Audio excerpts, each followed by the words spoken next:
बिस्मिल्लाहिर्रहमानिर्रहीम, अस्सलाम वालेकुम। आज की इस वीडियो में हम रिव्यू करेंगे एक टेबलेट के बारे में जिसका नाम है एंड्रॉल। एंड्रॉल जो है ये 10 mg में भी आती है और 40 mg में भी आती है। इसका जो फार्मूला है वो है प्रोप्रानालोल। जो प्रोप्रानालोल है ये जिस मेडिसिन के ग्रुप से बिलोंग करता है उसका नाम है बीटा एड्रेनर्जिक ब्लॉकर्स। सबसे पहला जो यूज है वो है हाइपरटेंशन, यानी अगर किसी को हाई ब्लड प्रेशर हुआ है, ब्लड प्रेशर ज्यादा हुआ है, तो उसको कम करने के लिए, उसको नॉर्मल करने के लिए हम एंड्रॉल यूज करते हैं। तो पहला इसका यूज है हाइपरटेंशन यानी हाई ब्लड प्रेशर। इसका जो दूसरा यूज है वो है heart rate, increased heart rate. अगर किसी का हार्ट रेट है जो कि मतलब ये है कि दिल की धड़कन जो है वो नॉर्मल से ज्यादा हो गई। अब नॉर्मल अगर हम रेंज की बात करें तो वो 60 बीट्स पर मिनट से 100 बीट्स पर मिनट जो है वो नॉर्मल हार्ट रेट होता है, यानी दिल की धड़कन होती है। जो एवरेज होती है वो 72 बीट्स पर मिनट होती है। लेकिन अगर किसी का हार्ट रेट जो है वो 100 से ऊपर चला गया वो एबनॉर्मल हो जाएगा। तो ऐसी कंडीशन में जिसमें हार्ट रेट बहुत ज्यादा हो जाए उसको हम टेकिकार्डिया कहते हैं। तो ऐसे कंडीशन जिसमें हार्ट रेट बहुत ज्यादा है तो उसको हार्ट रेट को कम करके नॉर्मल करने के लिए भी हम एंड्रॉल टेबलेट का इस्तेमाल करते हैं। तो पहला यूज इसका हाई ब्लड प्रेशर है और दूसरा इसका यूज है कि हार्ट रेट को कम करना, यानी नॉर्मल करना। ज्यादा था अभी नॉर्मल कर देगा। जो तीसरा इसका यूज है वो है एंजाइना। एंजाइना बोलते हैं चेस्ट पेन को, मतलब जो सीने का दर्द होता है, जो शदीद किस्म का दर्द होता है उसको एंजाइना कहा जाता है। तो जो एंड्रॉल है वो एंजाइना में भी यूज होता है। अच्छा, इसके अलावा इसके यूजेस में माइग्रेन आता है। माइग्रेन मतलब उसको उर्दू में अगर हम समझे तो जो आधे सर का दर्द जिसको कहा जाता है, हेडेक की जो किस्म होती है, आधे सर में जो दर्द होती है उसको हम माइग्रेन कहते हैं। तो माइग्रेन को ट्रीट करने के लिए भी एंड्रॉल टेबलेट यूज की जाती है। इसके अलावा माइकार्डियल इन्फेक्शन, किसी का हार्ट फेल हुआ है तो उसमें भी एंड्रॉल टेबलेट यूज की जाती है। पोस्ट हार्ट अटैक केयर में भी एंड्रॉल टेबलेट को यूज किया जाता है। पोस्ट हार्ट अटैक केयर से मुराद ये है कि एक पेशेंट है जिसको हार्ट अटैक आया है तो बाद में डॉक्टर्स जो है वो एंड्रॉल उसको प्रिस्क्राइब करते हैं ताकि दोबारा हार्ट अटैक से इसकी बचत हो सके, ठीक है। तो पोस्ट हार्ट अटैक में भी इसको यूज किया जाता है। मजीद इसकी यूजेस की अगर हम बात करें तो वो है एंजाइटी एंड स्ट्रेस। कोई परेशानी में मुब्तला है, तरह तरह के उसके ख्यालात आते हैं, रात भर उसको नींद नहीं आती है, एंजाइटी का शिकार है, तो ऐसे पेशेंट्स को भी हम एंड्रॉल टेबलेट प्रिस्क्राइब करते हैं। इसके अलावा पैनिक अटैक, पैनिक अटैक से मुराद ये है कि खौफ, घबराहट, कोई भी चीज देखी अचानक से डर लगा, या कहीं पे लड़ाई हो रही है और एकदम से आपके अंदर जो है वो खौफ पैदा हो गया, डर पैदा हो गया जिससे आपके हाथ पांव काम नहीं कर रहे, उसको पैनिक अटैक कहते हैं। उसमें भी हम एंड्रॉल टेबलेट का इस्तेमाल करते हैं। अब हम इसके मैकेनिज्म को समझते हैं। मैकेनिज्म से पहले आपको यह समझना होगा कि जो एड्रेनर्जिक रिसेप्टर्स है वो कितने होते हैं और कहाँ होते हैं। एड्रेनर्जिक रिसेप्टर्स जो है वो 3 तरह के होते हैं। First one is alpha 1 receptor, second one is beta 1 receptor and third one is beta 2 receptor. जो अल्फा 1 रिसेप्टर होता है वो आर्टरीज के ऊपर पाया जाता है, जो कि आप पिक्चर में देख सकते हैं। जो बीटा 1 जो रिसेप्टर है ये हार्ट के ऊपर पाए जाते हैं। जो बीटा 3 रिसेप्टर जो है वो लंग्स के ऊपर पाया जाता है। मैं रिपीट कर देता हूँ, अल्फा 1 आर्टरीज के ऊपर होगा, बीटा 1 हार्ट के ऊपर होगा और बीटा 2 जो है वो लंग्स के ऊपर होगा। जो प्रोप्रानालोल है या जो एंड्रॉल है ये बीटा 1 एड्रेनर्जिक रिसेप्टर ब्लॉकर्स है।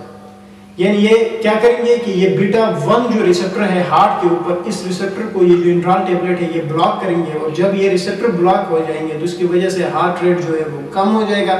जब हार्ट रेट कम होगा तो जो हार्ट की कंट्रैक्शन पहले नॉर्मल से ज्यादा हो गई थी तो वो कंट्रैक्टिलिटी भी कम हो जाएगी और जब हार्ट की कंट्रैक्टिलिटी कम हो जाएगी तो जो हार्ट के ऊपर वर्कलोड है वो कम हो गया, यानी हार्ट के ऊपर जो बोझ है वो कम हो जाएगा। ये इसका मैकेनिज्म है। अब हम बात करते हैं इसके साइड इफेक्ट्स के बारे में कि इसके इस्तेमाल से यानी इसके ओवरडोज से क्या क्या नुकसान हो सकते हैं।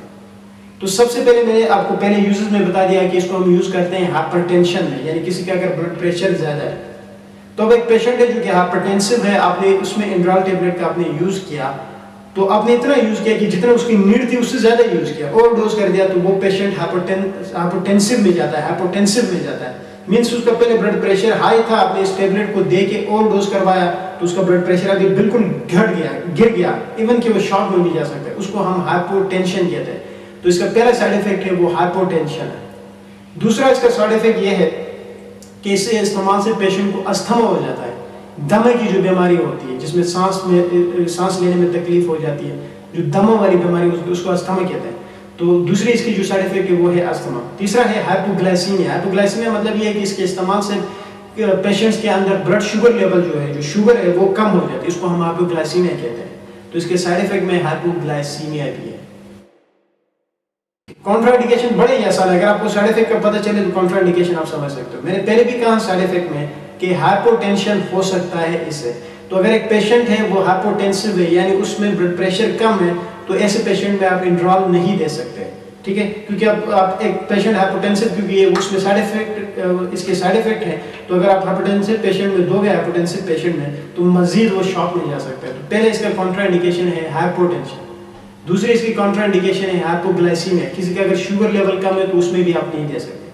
तीसरा ये कॉन्ट्राइंडिकेशन है वो है अस्थमा है, किसी को दमे की बीमारी है तो उसमें आप नहीं दे सकते। तो ये याद रखिए बीटा ब्लॉकर्स की कॉन्ट्राइंडिकेशंस, ठीक है, कि अस्थमा, हाइपोग्लाइसीमिया, हाइपोटेंशन। अच्छा, इसके अलावा अगर किसी को इस मेडिसिन के ग्रुप से एलर्जी है बीटा ब्लॉकर से, तो उस पेशेंट में भी आप नहीं दे सकते। प्रेग्नेंट वुमेन है तो उसमें भी नहीं दे सकते, अगर वो यूज करना चाहते हैं तो डॉक्टर की हिदायत के मुताबिक इस्तेमाल कर सकते हैं। ब्रेस्ट फीडिंग मदर भी यूज नहीं कर सकती। ये सारे इसके कॉन्ट्राइंडिकेशंस में आते हैं। अब हम बात करेंगे इंड्रॉल के डोजेस के बारे में कि कौन सी बीमारी में इंड्रॉल कितनी मकदार में देनी चाहिए, क्या इसका डोज होगा। जैसे कि हमने पहले भी बताया कि इसके जो पहला यूज है वो हाइपरटेंशन है, यानी हाई ब्लड प्रेशर को कम करके ये नॉर्मल करती है। तो अगर एक हाइपरटेंशन के पेशेंट की अगर बात करें तो उसमें इसका जो डोज होता है, जो इनिशियल डोज होगा वो 40 mg × BD होगा। 40 मिलीग्राम की आपने टेबलेट देनी होती है दिन में 2 दफा, सुबह दोपहर या सुबह शाम, ठीक है, ये इनिशियल डोज है। लेकिन अगर इस डोज से उसका ब्लड प्रेशर कंट्रोल में नहीं आ रहा, वही हाई की हाई है, तो तब फिर आप इफेक्टिव डोज में जाते हो। और इफेक्टिव डोज का मतलब ही यही होता है कि आप इनिशियल डोज से कंट्रोल नहीं हो रही है तो आप फिर डोज बढ़ा रहे हो। तो जो इफेक्टिव डोज होता है हाइपरटेंशन में इंड्रॉल का वो होता है 120 mg to 240 mg × BD, यानी 120 मिलीग्राम से लेकर 240 मिलीग्राम रोजाना 2 दफा, ठीक है, ये इफेक्टिव डोज। अब हम बात करते हैं मायोकार्डियल इंफार्क्शन में इसका डोज क्या होगा। इनिशियल डोज जो होता है मायोकार्डियल इंफार्क्शन में इंड्रॉल का वो 40 mg × TID होता है, यानी 40 मिलीग्राम की टेबलेट आपने देनी होती है रोजाना 3 दफा, दिन में 3 दफा, सुबह दोपहर शाम, 40 मिलीग्राम की। ये इनिशियल डोज है। इफेक्टिव डोज की अगर हम बात करते हैं तो मायोकार्डियल इंफार्क्शन में इंड्रॉल का इफेक्टिव डोज जो है वो 180 मिलीग्राम से लेकर 240 मिलीग्राम × TID, ठीक है, यानी 180 मिलीग्राम से लेकर 240 मिलीग्राम रोजाना 3 दफा, ये इफेक्टिव डोज है इंड्रॉल का मायोकार्डियल इंफार्क्शन में। अच्छा, अब बात करते हैं माइग्रेन में, जो आधे सर का दर्द है उसमें इंड्रॉल की डोज क्या होती है। उसमें जो इनिशियल जो डोज होता है माइग्रेन में इंड्रॉल का वो 80 mg × TID भी हो सकता है, BID भी हो सकता है, BD भी हो सकता है और QID भी हो सकता है। यानी जो 80 मिलीग्राम की टेबलेट आपने देनी होती है 80 मिलीग्राम में, आप रोजाना 2 दफा भी दे सकते हैं, रोजाना 3 दफा भी दे सकते हैं, रोजाना 4 दफा भी दे सकते हैं। वो डिपेंड करती है सेवेरिटी के ऊपर। अगर माइग्रेन बहुत ज्यादा है तो फिर उसका बढ़ाना पड़ता है। इंड्रॉल है उसकी जो इफेक्टिव डोज है माइग्रेन में वो है 160 mg to 240 mg, ठीक है। फिर बात करते हैं एंजाइना में। एंजाइना में जो इंड्रॉल है इसकी जो डोज बनती है वो 80 mg से लेकर 320 mg पर डे बनती है, यानी दिन में एक दफा आपने 80 mg से लेकर 320 mg तक आप एंजाइना के पेशेंट्स में दे सकते हो। So that's all about इंड्रॉल।